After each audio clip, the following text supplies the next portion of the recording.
and gentlemen, and welcome to Republika's FM1 Spotlight. And I'm your host today. My name is Mandy, and with me is a very interesting lady. She comes from a very interesting place as well. Let's get to it, ladies and gentlemen. Here's Muri. Is it Muri or Muri? Muri, but if you want to do it with a more British accent, Muri could work. Oh, I like that. Yeah, it's basically more British that way. So anyway, let's get on with our interview. Hi, hello, how are you doing? Hi, everyone.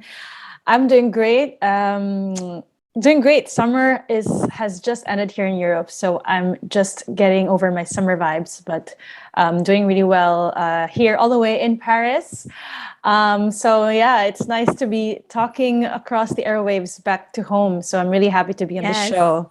I'm pretty sure a lot of people are happy to see you here as well. And I like your earrings, by the way. I make some of those too. Yeah, is that polymer? Is it metal? I think it's gold plated. Yeah, it's gold plated, but yeah, I do make earrings like those. It's beautiful. It looks wonderful on you. Nice. So anyway, you did mention earlier that you're in Paris. So what's that like? I mean, you could say that a billion other people in the world haven't been to Paris. So tell us what it's like. Well, Paris. Well, so I just moved here. Well, kind of semi-permanently this year. Paris is doing really cool. Things have been opening up after the lockdown has ended. So there's always so much to do. I'm always outside of my apartment. There's just like a bunch of restaurants and a bunch of bars, and there's so many like galleries, exhibits, concerts. Things are quite open here. So it's pretty cool to be here right now. It's really like unlimited things to do. So yeah, it's great. Wow, I could actually see the glow and the joy while you're talking about Paris. I mean, I could only like dream one day to be there and see you probably and see the sights. Yeah, and taste the croissant. Yeah. So how's it been away from the Philippines? Has it affected your songwriting, your music, and if yes, in what ways? I would say yes. Being away had a big impact on me. Let's say, so I've always been wanting to put out my own music, and as you know, I'm part of also the Ransom Collective, and that's been a group I've been with. But since lockdown and since I came here first to study, and now I'm doing some other work. But I've always wanted to write my own music, and I was stuck here during the pandemic. I was away from home, I was away from family, and so it was quite challenging. But the good thing is it kind of forced me to really sit down, start putting out my music, and it was like the catalyst for writing my first song and my coming songs. So yeah, I was positive in that sense, and I'm really excited to release the music and have everyone hear it. We're also very excited for that because I actually heard, I had a preview of the music that you put out, and then I'm really shocked. Like, oh my gosh, this is wonderful. This would be something new in the airwaves if ever given the chance that it would be played on the airwaves all over the Philippines, right? So I want to ask you, what's your songwriting process? Is it lyrics first or the tune first? Just walk us through it, please. So with songwriting, I feel like it varies because sometimes what I do is either I just play starting with the piano. Usually it's what I use to write music, or I start with a concept. So like, is there a feeling or a message I wanna talk about? Or sometimes it starts with lyrics that just clicks, and from there I build it. So it kind of changes from one song to the next. I think with my latest song, Thunder, it started with a chord progression, and then closely followed by a line that I really wanted to focus on. And so from there, I created the vibe of the song. And yeah, it takes me quite a while to complete a song. So for Thunder, it took me maybe more than 6 months or so, because it's really an iterative process. And it's not overnight. There's a lot of things you want to put into song, and you kind of keep going back to it and writing it and singing it. Yeah. So it changes all the time. So, so far, the only song that I've heard from you right now is Thunder. How you did answer me how long it took you to write. It took you 6 months. Why did it take you 6 months? Basically, like what was the delay? What was the stopping factor? If you'd like to share. Yeah, no, So I started writing this when I actually can't recall if I was in Paris or Brussels, but I was moving quite a bit. And um, I started it because I was going through something. And then it really like, there was the feeling I wanted to capture in that song. And I think what made me take a long time with it was I really liked the bop vibe. And Yes. it was it took me a while to figure out, okay, what's the best transition, what's the best verse 2, or what's the best chorus. It also took a while because I would write it, the lyrics took a while, and also it would change based on the music coming out. So it's not a linear process at all. It's something that I keep going back to, and it was my first song, so I really felt like I needed it to sound right. It doesn't So sound right. It sounds amazing, girl. It sounds amazing. So thank you. actually, at what point do you say, could you say that this song is finished? This song is it? Whew, well, hard. So I think it's a mix of two elements. One is the arrangement, which is the sequencing of, the verse to the chorus, the bridge, instrumental. No, actually it's three, right? So the arrangement, the flow. The second is the set of words. So really the lyrics, which also forms the arrangement. And lastly, it's the instrumentation. So like the mix of the instruments in there, the balancing, the effects, the mastering. It's really hard to say when it's a finished song, because I can get really obsessed with with how it sounds, and it takes me a really long time to really finalize a track. So that took me a long time, especially this song. But it was really Wow. fun doing it, and I worked with a lot of, let's say, artists back home. It felt like a team effort, really, working with musician friends back in Manila. Yeah, I bet it was a lot easier now to like actually work with songs with people like from abroad, like from a million miles away from you because of the internet. And well, hello, here we are now. This is exactly what we're doing. We're working together for your music from the other side of the globe. Okay, let's talk about some aspects of yourself, and your dreams. And we I was told that your music career actually started with your band, the Ransom Collective. So can you please tell us more about your musical journey with them and how different it is being part of a band versus going solo? Yeah, good question. And this is something that I've been thinking about a lot since I started this. So how I started with the band was, so I was the violinist there, and I was also like a backup vocalist. And the way we did things was very much a team effort. So writing music together, arranging songs together, and also just like splitting the tasks between 6 people, that not just music, but everything else. So like marketing, social media, whatever. And then as I went and started doing this project by myself, I realized how much effort there is to do everything by yourself. And what was a job for 6 people became a job for just one person. And it was quite a struggle. I mean, I've been learning so much, learning to do everything myself. Also just really, laying, like putting bets on things, it's really about like knowing what you want. Because then, as a band, it's a different identity, it's a different songwriting process. But as a Exactly. solo artist, it's like, it's your sound, it's you behind that. You definitely work with your producer, your instrumentalists, but at the end, you're putting yourself out there. And a part of it is intimidating because it's just me, but it's also like fun and challenging and exciting at the same time, because it's like making a baby come to life, creating a baby Right? out of your own creativity. So yeah. Yeah, and you could actually really say and take all the credit, because it's all you basically. The sound, the image that plays in our head whenever a song plays, it's all you.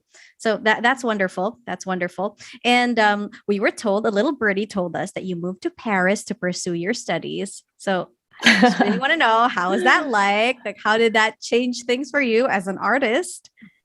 Yeah, well, so I took some time off, like 2019, to pursue some studies. And then I found work also in the music industry. But As a solo artist, well, I think what it opens up for me is access to a different audience, access to like different influences. And when you're in Europe, you travel a lot. Like everything is like one train ride away, one plane ride Yeah. away. I do Like have even that game. It's literally called what's this? Ticket to Ride. Yeah. So yeah, please go ahead. Sorry. Sorry to so cut you there. interesting. And yeah, so I feel like my influences are also changing, just like in terms of the breadth of what I hear, or the breadth of like experiences and inspirations that you can get from living here. So yeah, I think it's really cool to be out. Also, just being outside your comfort zone really pushes you to do a lot of things differently, to also like understand yourself differently, and that's something you get when you live abroad, and when you experience just like trying it out outside of your comfort zone. So I think that's been the experience for me so far. That's wonderful. Can't wait. Can't wait to actually do that for myself. Yeah, when Okay. things open up. Yeah, when things open up, right? So right now, what are your current goals? Mhm. Musically, I would say my goal is my short-term goal is to release the rest of my EP this year. So those who are listening to the track will hear more stuff from me. Again, it's going to be quite an interesting, let's say, set of releases, because I feel like this set of songs is maybe very different from each other.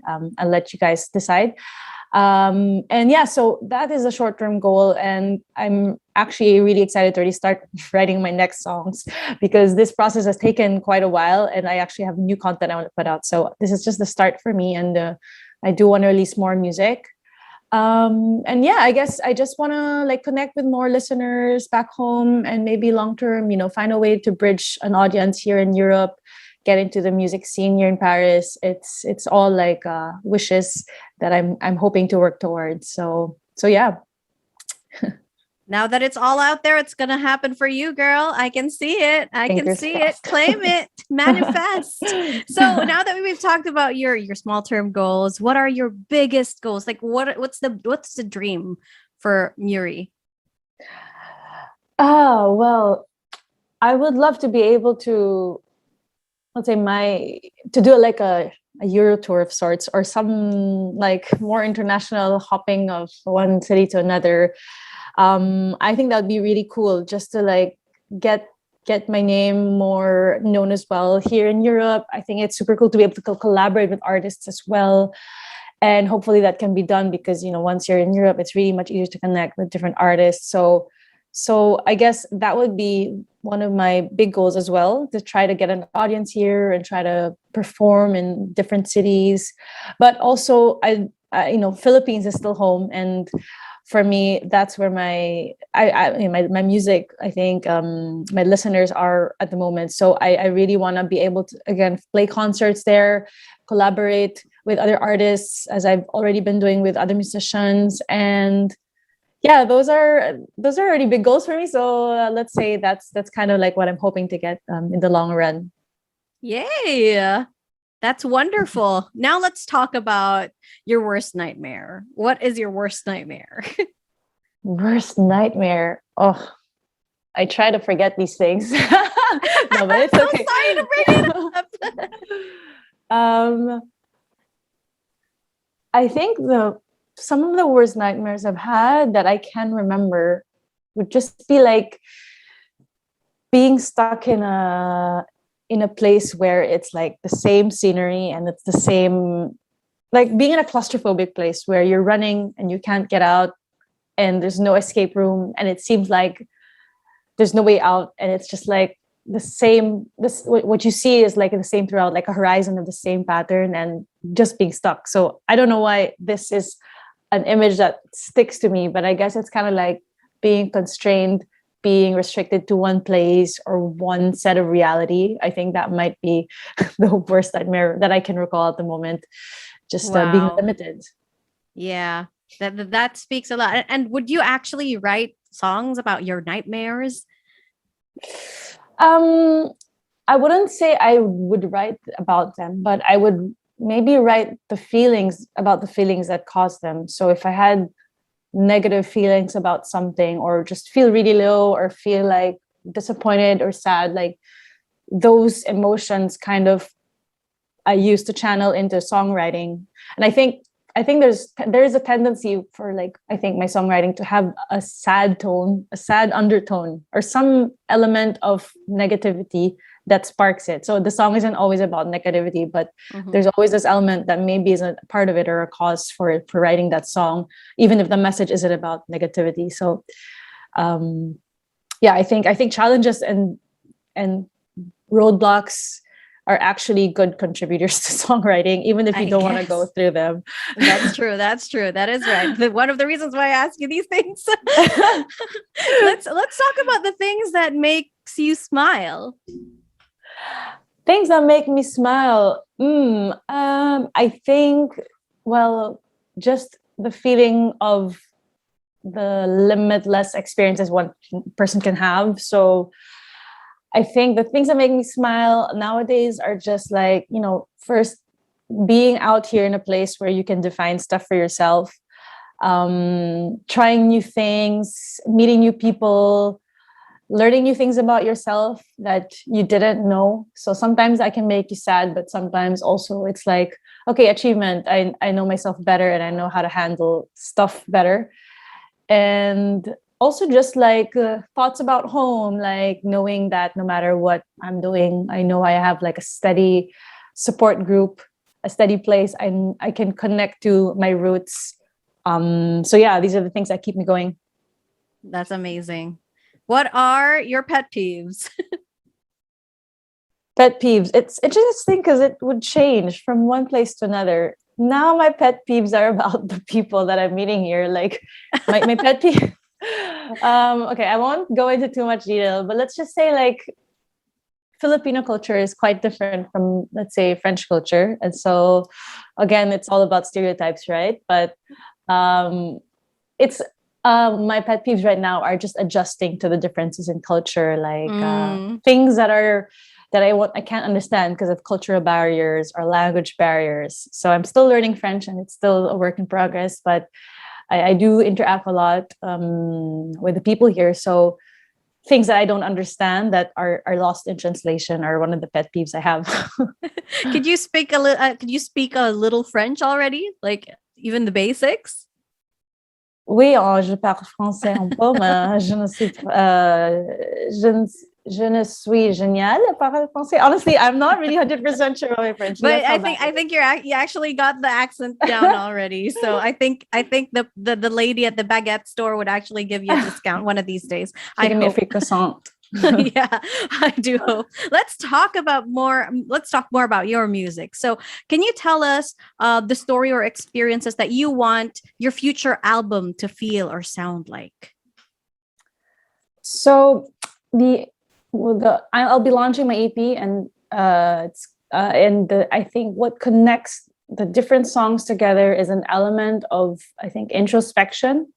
So a lot of the songs I wrote came from a lot of like internalizing, especially because I've been based here, and like, I see things with a different lens and I see myself with a different lens. So a lot of it has an undertone of, like going into what's inside your head, trying to deconstruct that, and trying to also get out of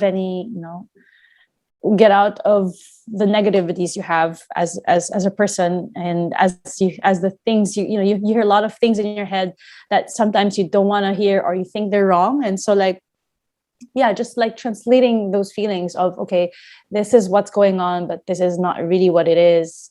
And yeah, so I think it's that. And also I think it's all about like, trying to navigate transitions, trying to navigate through uncertainty. And I think it kind of reflects the past experiences I've been going through.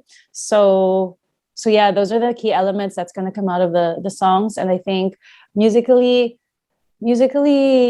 I feel like it might all vary from the other, but that's the cool thing about being a solo artist. Like I can, in a way, I can choose to like play the music, perform the music I want to, the way I would like for it to hear, even if maybe people disagree with it, and people expect a certain way of relating your song to the next. But that's the cool thing about starting, like laying the foundation that, okay, this is quite like I'm an artist with a broad set of interests in music, and this is how it sounds. So take it or leave it. And that's actually something that people could and should look forward to, which aspect of the song actually belongs to this time in your life, or like this and that. Yeah, all those things. Okay, so I want to ask you a very personal question. What is a song that you wish you wrote? Okay, so a song, and I guess maybe this is because it's it's part of the influences of like the music writing that I had recently. I would say maybe Lian Lahava / FKJ collaboration of Unstoppable. I think the song had a really cool vibe to it. Super soul, but also kind of jazzy and also quite upbeat, and mixing a lot of different elements that gives it the cool, like upbeat, but also really chill vibe it has. So I thought it was one of the more catchy songs I've been listening to recently, and it had really cool instrumentation as well and vocalization. So if there was any song I would like to have claimed, maybe it would be that one. So you guys can check it out as well. It's Liam Nahavas, FKJ, Unstoppable. It's like a remix. As long as there's FKJ there, I'm sold. I've seen him perform live in Palawan, and I'm like, oh my gosh, nice. The music and the beach. Perfect. Am I in heaven already? It made me ask myself. So okay, moving on to the next question. What do you wish OPM to be? So I think OPM is so granular today. If you really try to explore all the different genres, well, there's two ways of looking at OPM. One is people look at it as a specific genre, which is stereotype, with like, of course, like what's the most popular one. The second is just the term for any music generated by Filipinos. So I think what's cool is there's so much talent and so much diversity in the local music scene, but maybe what lacks is associating that with Filipino artists. So I think even not just internationally, but even locally, majority of people still don't know like how many like talented artists we have out there, and we associate Filipino music with a specific sound when actually it goes way beyond that. Exactly. So if we could change like what OPM is today, I think it would just be, getting more artists under people's radars, giving them a bigger platform. And I guess that comes with also changing, it's a matter of also changing people's tastes for music. Like there's so much to appreciate about Filipino music that people don't know enough about of. And it would just be cool if, like people knew more about them, and, make it a more sustainable industry for everybody, for all artists. So yeah, I think there's so much potential with OPM. For sure. That's awesome. Yes, I do agree with 100% with everything that you're saying right now. So we do understand that you have a day job. It's not easy living in Paris. What other things are keeping you busy aside from being a musician and your day job? And will you ever consider doing music full time? I think living independently is it takes up a lot of your time, actually. Like if there's so many chores to do. Okay, so that's one boring side. But aside from that, like I'm really active, like sports wise. There's so much, like I do a lot of activities. And also there's just mainly it's just socializing. There's just like everybody is always out. There's like cafes everywhere you go, super nice bars. So it's impossible to not go out and to stay at home. So that's it, I think. I mean, that's already enough to take up someone's time. Yes. To live life young, wild, and free. And in Paris. You should come. In Paris. Okay. One day. How is it like there in the rain? Is it exactly as Love says it? Like Paris. Like in the movies. Yeah, in the movies. Oh my gosh, that would be so lovely. Anyway, I want to ask you one last question. Dead or alive, is there someone who you want to write music with, and who would it be?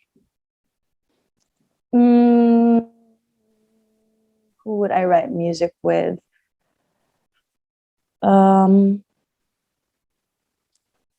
I would collaborate with Tom Mish,